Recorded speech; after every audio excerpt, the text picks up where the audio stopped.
Welcome to the 50th reading of my memoir, The Innocence of Guilt. A letting go. At the beginning of April, I bumped into Patrick. He said he'd missed me, same old line, and asked me for another date. I couldn't resist, not when he stood right in front of me, another addiction. No option but to accept the offer of love handed to me despite it coming with side effects. A little voice in the back of my mind said, "This isn't right. You're not supposed to be with him anymore." But I ignored it.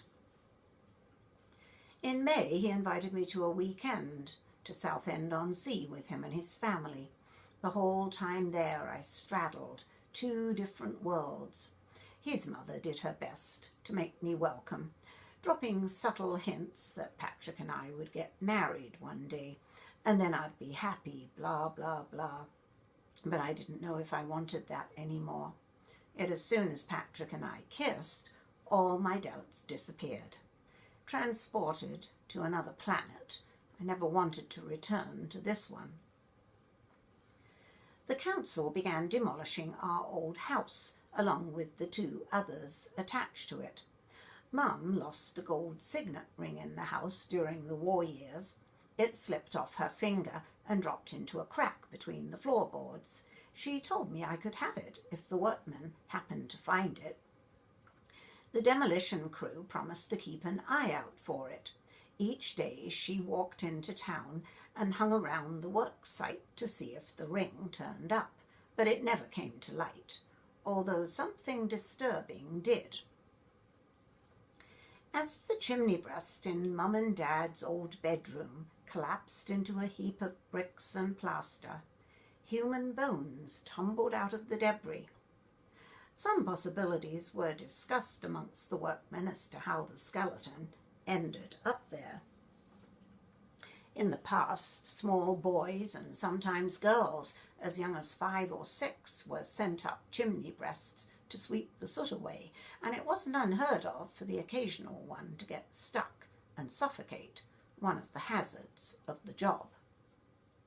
Maybe someone had been murdered and the body parts stuffed up the chimney. One could hardly imagine an intact body of any size being pushed up there. All too horrible to contemplate. The bones were old. They were taken to the Castle Museum, and Mum heard no more about them. After all, in a house 300 years old, who could possibly figure out the original owner of them? I thought of the nightmares I'd experienced in the room as a child and wondered if I'd picked up on the spirit of the tragedy that happened so long ago. I also remembered the time I'd left my body and floated up to the top of the chimney breast when I was around 14 years of age, hovering right where the skeleton was. Eerie. During a special church missionary event at youth group, I saw the film Through Gates of Splendor, the true story of Jim Elliot, a missionary to the Auca Indians in Ecuador. He, along with 4 other missionaries, was speared to death by the Indians in 1956. The film delivered a powerful emotional message. It gave me an overwhelming desire to do something great for God. Perhaps die for him, like Jim Elliot. Even in my faith, emotions ruled me, and I didn't realize then how foolish and detrimental to my well-being that could be, let alone the harm done to innocent people on the receiving end of my sincere but misguided intentions.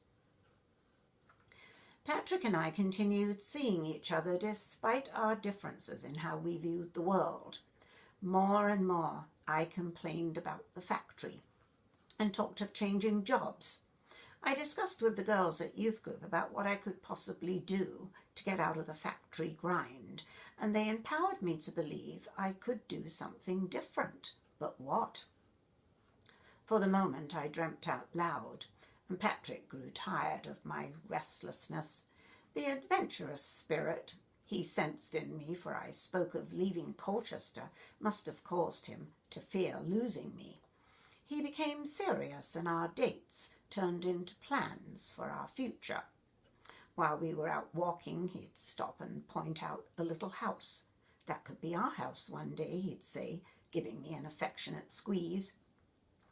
My heart sank at the thought of marrying him and settling down in Colchester, never having the opportunity to do anything else but clock in at the factory day after day, week after week, month after month, the endless boredom of it stretching throughout the years of my life.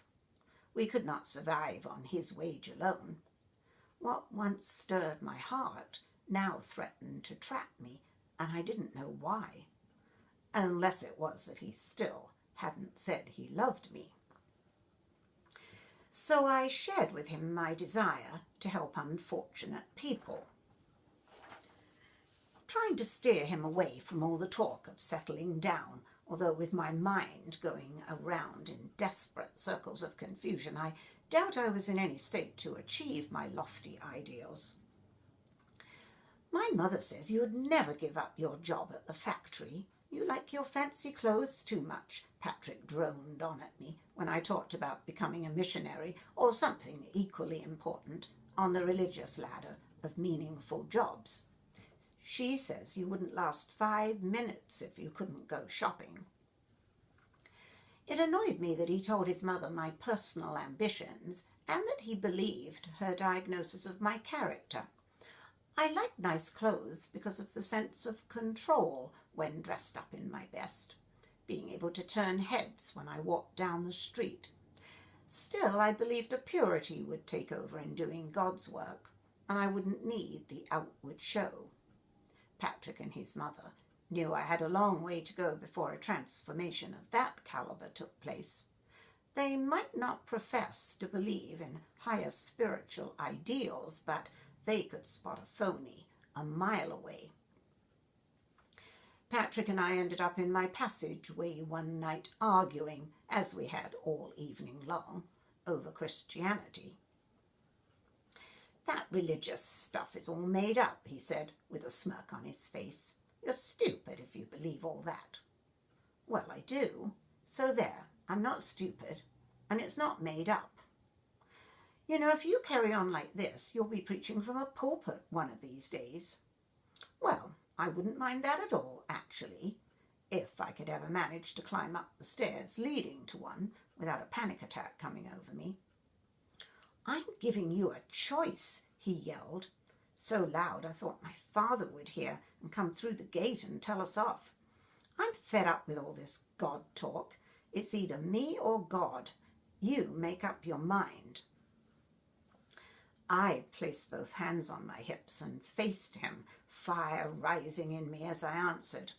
"Okay then, if you put it like that, I choose God." The words flew like a flame out of my mouth as if I'd been perfectly primed for the moment. He glared at me and replied in the same tone of voice, "Well, that's that then. We're finished." Off he stormed out the passageway and down the road towards the direction of his home without once looking back. I didn't try to stop him. There I stood all alone in the dark, and an overwhelming sense of loss descended on me. What had I done? I knew I couldn't have reacted any other way given the circumstances. I couldn't have said no to God.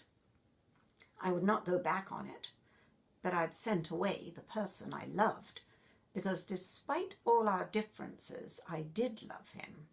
He had been grafted into me through familiarity and the passing of time, and his presence in my heart didn't disappear with the absence of his physical body.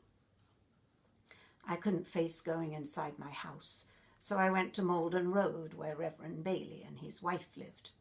It wasn't far to walk, but I decided to run, panic-stricken, as the seconds of my life without Patrick turned into unbearable minutes. I knocked at the door and then worried that no one would open it, as it was 10:30 p.m. What if they're already asleep?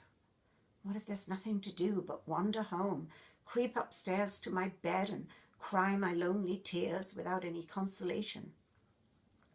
Thankfully, the door opened and I broke down in sobs as they stood in the entrance staring at me. They let me in, their arms encircling me, giving comfort. Safe haven where I could tell all and fear no judgment.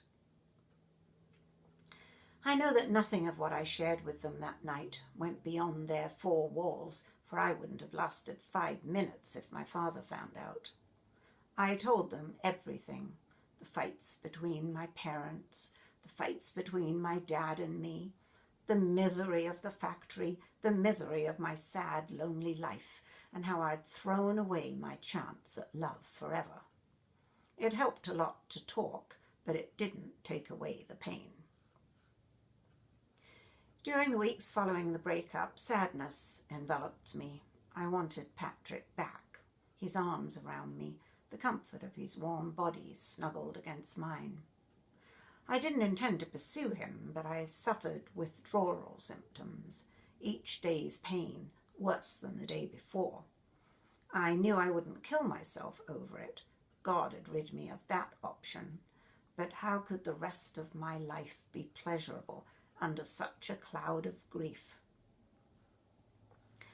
I implored God to take away my love for Patrick. It seemed pointless to care so much for somebody he didn't want me to be with anyway. He didn't answer me with a flash of light, a word in my ear, or a dream. I woke up one morning and realized my long-time love for him had vanished overnight. My heart understood, for perhaps the first time, the stupidity of my 3-year obsession, freed to move on. Thank you for listening.